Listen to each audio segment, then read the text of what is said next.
Scrappy peeps, Suzanna here today to share with you part 2 of my mixed media techniques. I am using Distress Stain today to create splatters. This is a very quick video. I believe Distress Stains are being discontinued, but I've still been able to find them at Michael's and other big box stores and use my coupon to get them. So these are also the same inks, distress inks, as you find in regular distress inks, but they are in a bottle and they have a little plunger that allow the ink to come out of the dauber.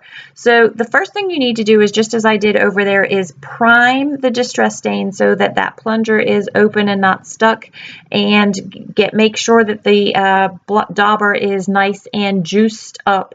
And then you literally just want to hold that distress bottle stain over your paper with 2 hands and drop it down to your paper and then catch it. It comes straight back up at you. It bounces. And so you can see how I primed that green, which is mowed lawn.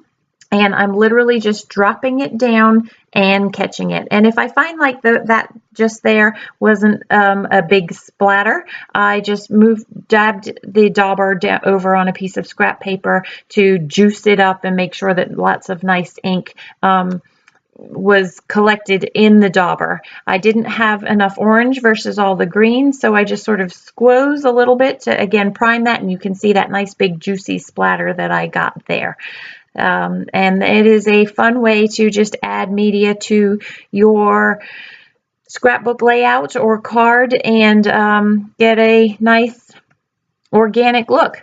Now, because I thought I was going to do a fall layout with this, I wanted to add some mist. So I took my Heidi Swap Color Shine, and this color is bronzer, and I primed it. I just shook it to get that little metal ball in there rolling to mix up the metallic along with the color.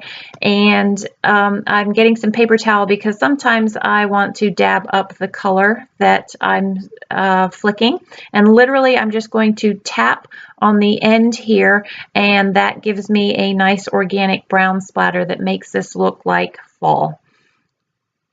If you want bigger splatters, what I often do is use the end and then draw a little circle, and then I tap the paper to give it a less perfectly round feel, and then I'll splat mist again next to it to make so that you can see that it is splatters and not splatter.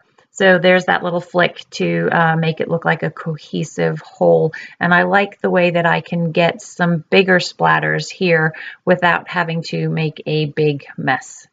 So that's 2 different ways to use mixed media for some layouts.